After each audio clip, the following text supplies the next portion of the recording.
number 5.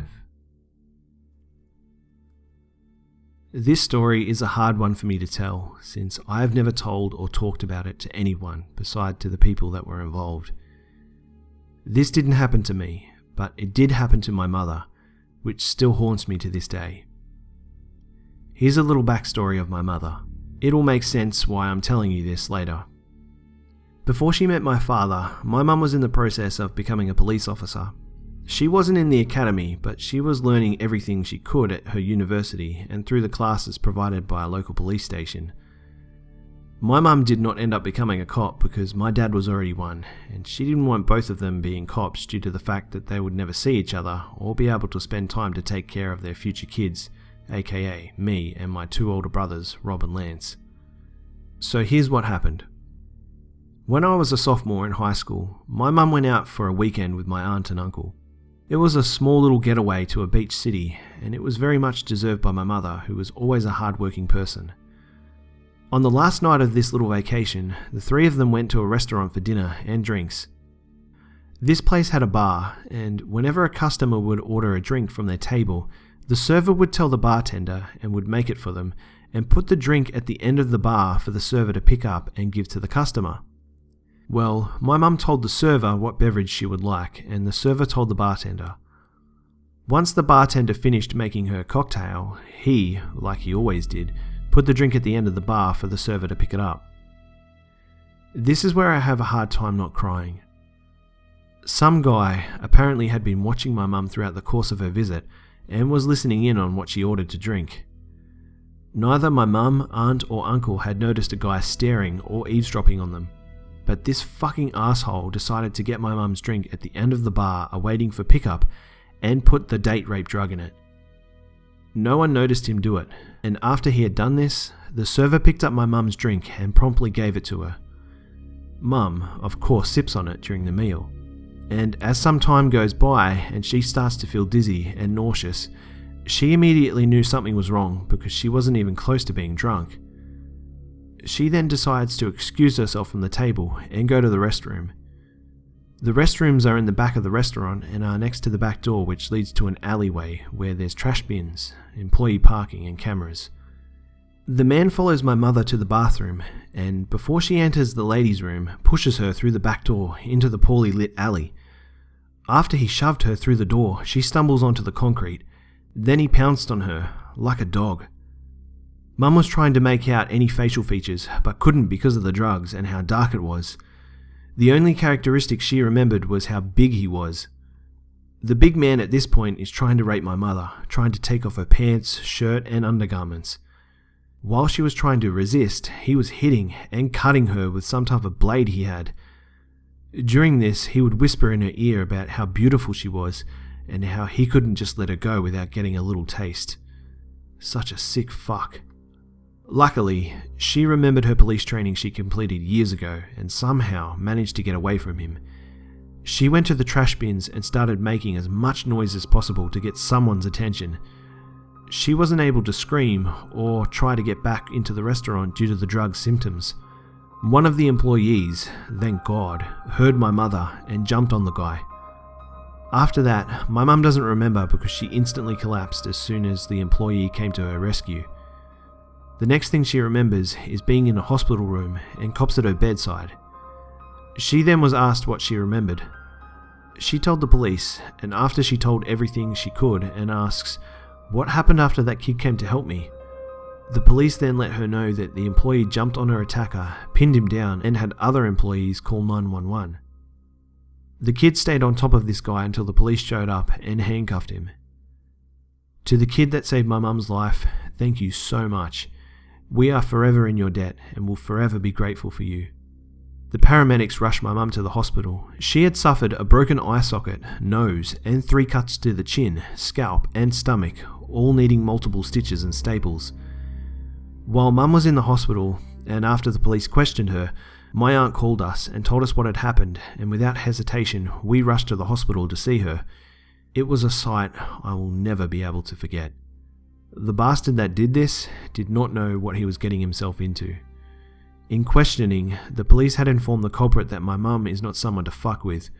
My mother is the daughter to a high-ranking police officer, the niece of a US federal marshal, wife to a lieutenant, and cousins to 3 lawyers. He pled guilty on all 3 counts he had before him and was sentenced to 25 years to life. Number 4. My story comes from when I was an undergraduate at the University of Hawaii. I was a freshman back then and was trying very hard to get out of my shell and become my own person. I grew up with a very controlling mother who would blame everyone else for things that went wrong and was naturally very reserved. I've had creeps hit on me since I was 12, as I was tall for my age and developed quite early. I learned to be smart about not leaving myself in compromising circumstances, but at the same time was unwise because I was reluctant to tell people about what had happened because I felt I would be inconveniencing them, and I was taught not to call the police unless it was truly a desperate emergency. Unfortunately, I did not grow out of this mindset going into undergrad, which I regret on a few occasions, this being one of them. One day, while on the bus leaving school, I saw an older white man, maybe in his mid-40s to early 50s, who was of athletic build and about 6 foot, staring at me on the bus. He wore a baseball cap and sunglasses with khaki shorts and a polo shirt. While I was slightly weirded out, this was nothing out of the ordinary. He looked like a typical old tourist, and it wasn't unusual for older men to look at me because they found my mixed ethnicity, I'm Japanese and white, exotic, or were staring at my figure. I dressed in t-shirts and jeans a lot back then, so it's not like I was flaunting my figure, but again, I would still get stares. He got off the bus long before me, so I thought that was the end of it and thought nothing more of it. That is, until about 2 weeks later. About 2 weeks later, I was on my way home again, and the same man got on the bus from the mall nearby. This day was kind of cloudy, but there he was again, wearing a baseball cap and sunglasses. That's odd, I thought. What is he trying to hide? This time around, he wouldn't stop staring at me. From my experiences, I've learned that most people are oblivious and won't try to help you unless the guy is literally accosting you physically or very loudly harassing you verbally. So people continued to ignore this guy watching me for about 20 minutes non-stop, leaning towards me in his seat. I went to the front of the bus when I got to my stop to try and go by the bus driver to feel a little safer. Bad idea. The man snuck off the bus at the back door, which I only noticed after walking quickly for a few yards. He had this wide, creepy grin, and he followed my movements to a T. If I took 2 steps right, he would do the same. I knew this man wasn't my neighbour, and that he was up to no good. As I started walking faster, almost at a run, he started to close the distance between us very quickly with his long strides. I started to panic, because I knew for certain that no one was at home at that time, neither my mum or my grandparents, because they were out doing something and had told me that they'd be home in about 3 hours after I had come home from class. I pulled out my phone and typed in 911, ready to call if he tried something. I saw that one of my neighbours, who has a large family, was home and had relatives over, judging by the cars. As I moved into their driveway, a block from my house, the creep moved horizontally to the left, matching my movements again, with a fixed smile as he slowly passed behind another neighbour's hedges. I was terrified and paralysed with fear. I stood among my neighbours and their relatives' cars, clutching my phone, ready to dial. Sadly, I never did call the police, and I never told my family about it, which I regret. After 15 minutes with the sun starting to lower in the sky, I walked to the edge of my neighbour's driveway and saw the man, a block away, in the opposite direction, standing with his back faced towards me and with his hands on his hips, just staring into the distance. When he remained this way for 5 to 10 minutes, I decided to run for my house as I didn't want to risk getting attacked by him and people assuming I was just some stupid kid crying wolf. I looked a few times, and even as I got into my driveway, he was still in the same position I saw him last, just staring at nothing. I never saw him again after that. However, a week later, my university sent out a security text which sent chills all over my body as I read it. It was about an older white man who had stalked 2 foreign freshman female students to their shared apartment days before I had been followed. He just stood there next to them even though they yelled at him to go away. He wanted them to open their door, but instead they called the police and he ran. For a few weeks the police were searching the island for him until they caught him. It turns out he had a history of stalking women and had been recorded for raping one.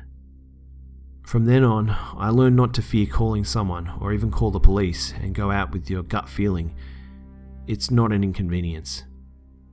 Only recently, over 6 years later, did I discover that my ethnicity probably was why he targeted me. I was his type of prey. It still freaks me out when I think about it. Number 3. I was out riding my bike around my neighbourhood. We live in a pretty safe suburban neighbourhood and nothing bad or weird ever happens here. I was riding at about 5:30 p.m. and got to the other neighbourhood right next to mine. I'm riding and I come across this little small thin puppy. Imagine the kind of puppy Boo the dog is, since I'm not really familiarised with dog breeds. So I stopped and looked at it.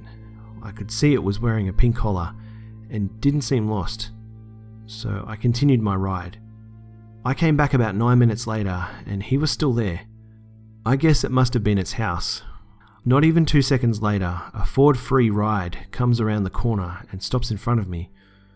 A man walked out. At this point, all flags went off. The man had to be at least in his mid or late 50s and looked like the offspring of a meth head and a pedophile. "Is this your house?" he asks in a low monotone voice. No sir, it's not," I reply. "Are the owners home now?" he asks. I could smell cigarette in his breath. I noticed that there were no cars in the driveway, so I said, I don't think so." "Oh, okay. Is this your dog?" No." "Oh." He said it in an excited and sick way that made me nervous, so I said, "Okay, well, bye," and started rolling off. "Goodbye." I turned around and saw the puppy looking at me nervously. I decided maybe this guy was just an air conditioner guy. I know it's a weird conclusion, but I was scared. About 10 minutes later, I rode back to where the dog was, and to my surprise, the owners were home. I felt a sigh of relief for a second, until I got closer. I noticed that the front windows were smashed, and the owner's car was beat up pretty fucking bad.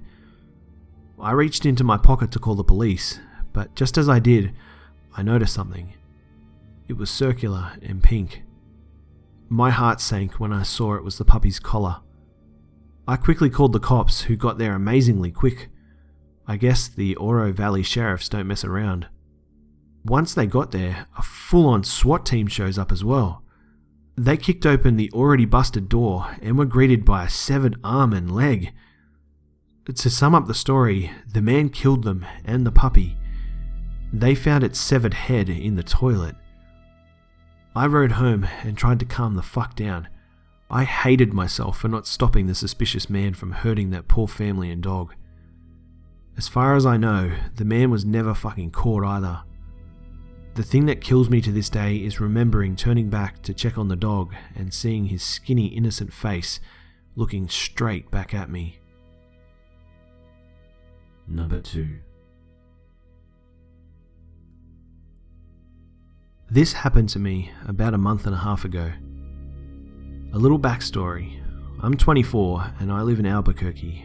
If you are not familiar, we have a large mountain called the Sandias, which is part of the Rockies that sits touching the east side of the city. I'm an avid rock climber and go on hikes often. Now, I'm a person who is not usually scared or afraid of the dark, so this summer I had started night hikes due to the warmth at night, and the clear skies normally mean it's beautiful and surreal. This one night, I had decided to drive around to the back of the mountain and try to find this spot a friend was talking about because the backside is easier to get to the top. I parked in a dirt parking lot off the dirt road. I had hopes that this was the spot I was looking for, but it wasn't. I decided to stay because there weren't any cars other than mine, and it was a trail that went to the top. So I started hiking to the top. It was about 3.5 miles from where I parked, and it was about 11 when I got to the top and lost all cell service. Everything was off. Everything was going fine, and it was a nice night, and I could see the city and the stars. I found a fire pit left by some campers, or someone. I didn't start a fire because it was around 90 degrees, so I sat at one of the logs near to it and was drinking water and relaxing. It was about an hour later that, while looking at the stars, I heard some voices and a light coming from the distance. At first, I thought that they were just campers heading to use the fire pit I was at because it was the only one I had seen for miles that was close to the top. So I packed up my stuff and was prepared to keep moving on the trail, but as the group of people got closer, I noticed that only a couple had flashlights and the rest looked like torches, like something you would see in Indiana Jones or something. I found this odd, so I decided to walk about 30 feet away from where I was to this rock formation that was out of sight so I could get a better look as they got closer. As they got to where I was earlier, I could only make out shadows, which I thought was odd, but attributed it to the fact that they had light and my eyes had already adjusted to the night. They took a minute to get a fire going, but it wasn't hard for them because they brought wood and started it with the torches they brought. By this time, I could see that the reason I couldn't see them before was because they were dressed head to toe in black robes. The robes had a symbol I couldn't quite make out on the chest, and they were hooded and covered their faces, and only eye holes were semi-visible, except for one girl being held by two of them with a black sack over her head. They then proceeded to tie her to the tree closest to the fire. By this time, I noticed there were about 12 to 15 hooded figures gathered around the fire. They then took the bag off of her head, and you could see she was gagged. They also undid the gag, and then she started pleading for her life. By this point, I had gotten closer and was just out of sight of the light of the fire because I was considering trying to take all these guys on to save her when I noticed that two of the hooded figures had guns. I don't know what kind, it was hard to tell because they were black against the black of the robes.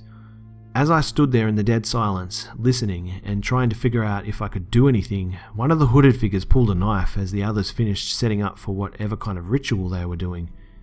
The hooded figure then goes up to this girl and starts cutting her and putting her blood in some kind of cup or something. And I will never forget the bone-curdling scream she let out as they started to cut her.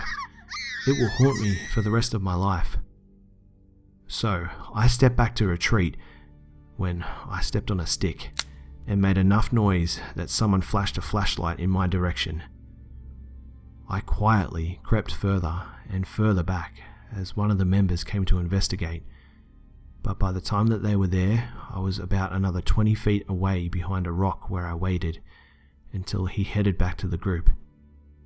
Then I began to circle around to the other trail, being careful to be quiet, and carefully, but going as fast as I could, getting the heck away. I turned to look at them for the last time before I couldn't make anything out. It looked like they were cutting off her skin and putting it on the fire, but I kept moving till I got to the other trail. Unfortunately, I didn't know how to get back to my car from that trail, only the one that I came up on, but it meant having to go close to them again, and I didn't want to risk it. So I ended up walking half a mile away and climbing a tree so I could see the fire in the distance. I waited there till morning, and I was sure that they were gone, before heading back to my car and going home. As I walked by the fire pit, you would never have guessed that the bloodstains on the tree were actually blood. They almost looked natural. Not saving that girl will haunt me for the rest of my life. Number 1. This happened when I was about 16 years old. My girlfriend and I at the time, and her friend Kelly, and my best friend Chris, were hanging out at the school in my hometown. I come from a small town, so there isn't much to do. It starts to get pretty dark. A beat-up green SUV pulls up, and this girl gets out and walks across the street to a pretty well-known drug house, leaving what I assume is her boyfriend in the car. The dude keeps staring at us, and I assume he was checking out my girlfriend. No big deal, as long as he stays away from us. A few minutes later, my uncle rides by on his bicycle. My uncle is 40 years old and doesn't drive and lives with his mum, and sometimes I mess with him a little bit. As he rides by in a weird voice, I say, "Slow down, Speed Racer. We're all going to get to the same place at the same time." My uncle ignores me and just keeps riding by. At that moment, the dude from the SUV gets out of the car, comes over and says, "Hey, you punk. You shouldn't fuck with people you don't know." Understanding that he was trying to show off for the girls, which is kind of weird because we were 16 and he was at least 20, I say, "Relax, dude. He's my uncle. I was just teasing him." The guy responds, "I don't give a fuck. Do you know who I fucking am?" At this point, my girlfriend starts to get scared and moves closer to me. The guy continues, "I know you. You're Eric's little brother, aren't you?" As soon as he mentioned my brother, I knew things were going to get serious. My brother was notoriously involved with gangs and selling drugs. Stuff I tried not to get involved with, and any time I ran into someone who knew him, it almost always turned out bad. But I wasn't a punk either. At 16, I was 6'1" and 185 pounds, wrestled varsity for a 6-time state championship team. I was also a notorious fighter, and people usually tried to avoid getting in physical confrontations with me. Plus, I was in full defense mode with my girlfriend and my friends around. The guy wasn't all that big either. "Why don't you go back to your car and mind your business, Mighty Mouse?" I said. The guy moved a little closer to us. "You're a little bitch, just like your brother." This made me up from leaning on Chris's car. I started walking towards him as my girlfriend tried to pull me back. I don't think the guy realized how big I actually was because he stepped back as I approached him and pulled out a switchblade. That was the second time that week I had a knife pulled on me, so I wasn't about to take the high road like I normally would. "Chris, pop the trunk," I said. Chris knew exactly what to do and popped the trunk and threw me a golf club. I struck the pavement and yelled, "Come on!" like a bloodthirsty animal. I can usually maintain my composure, but no one threatens my friends or disrespects my family. The guy turns around and runs to the SUV as his girlfriend comes out running. They get in the car and they sped away. As they sped past us, the guy made a gun gesture with his hands and pointed it at me. Adrenaline was coursing through my veins and my girlfriend was scared. She said she didn't even recognize me. I think she never really got over it, and we broke up a few days later. She just didn't see me as the same person after seeing me like that. Fast forward 6 months. Me and some friends walked about a mile from my house to the gas station. We'd been up playing Call of Duty all night, and the store closest to my house was closed, so we went to the gas station for soda and snacks. On the way back, we were carrying our snacks as we walked by the junkyard. A big Roddy comes running out and barking at us. I flip it a piece of jerky and it stops barking. After we were about 100 feet away, it started barking again. I looked back and saw a man with a hoodie pulled over his head, walking behind us. He's gaining on us, fast. Something in my head started screaming that we were in danger. "James," I said as I handed him the bags I was carrying. We kept walking forward normally, as if we didn't notice. "This dude is up to no good. If he tries something, I want you to run and call the cops and get my dad, no matter what happens to me." James is one of my best friends, but he is by no means a fighter. The guy was maybe 25 feet behind us now. 20. 10. 5 feet away. As soon as I sensed he was within striking distance, I turned and threw a hook, using the momentum of my turn for power and landing it right on his jaw. As he stumbled back, I grabbed his arm and placed it at the back of my shoulder, pulling down on his arm and throwing him over my body, dislocating his shoulder and dropping him on his head. While he rolled on the ground, I saw he had a gun tucked in his belt. I grabbed it before he could, and I checked the magazine. It was loaded. I kept the man at gunpoint while James ran to my house and called the cops. They showed up and handcuffed him. They pulled his hood down, and it was the same guy from the night at the school. He looked me dead in the eyes and said, "I'm gonna kill you, you punk." He went to prison for a while, and since then I've joined the Marines. But before I left and after he got out, I ran into him a couple of times around town. He either doesn't remember me or doesn't want to test me again. Either way, I never took my eyes off of him whenever I saw him.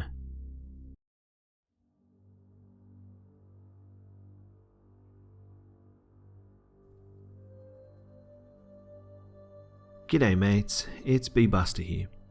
Well, I hope you enjoyed the video guys. A big shout out goes to the Hive members that shared their stories on this one. And for the opportunity to have your story feature in a video, you can send me your stories to my email, which is in the description below.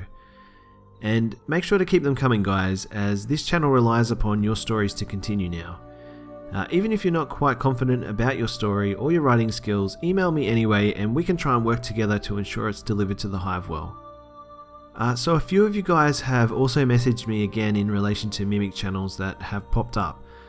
Thank you all so much for doing this guys. It's great to know what's happening out there in the wider community of YouTube, so thank you so much for notifying me. And I have tried to place a notification to YouTube about what's going on, but unfortunately nothing seems to be happening at this stage.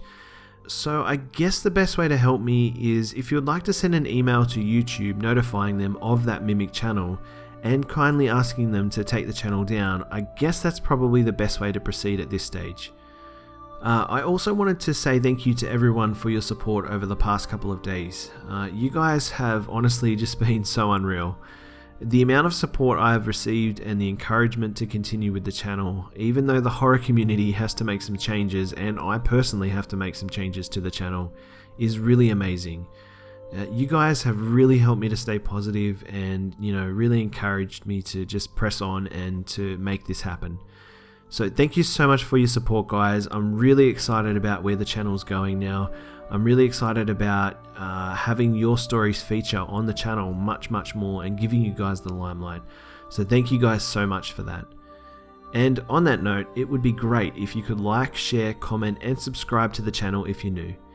Thanks again for watching guys, and as always, I'll see you mates in the next one.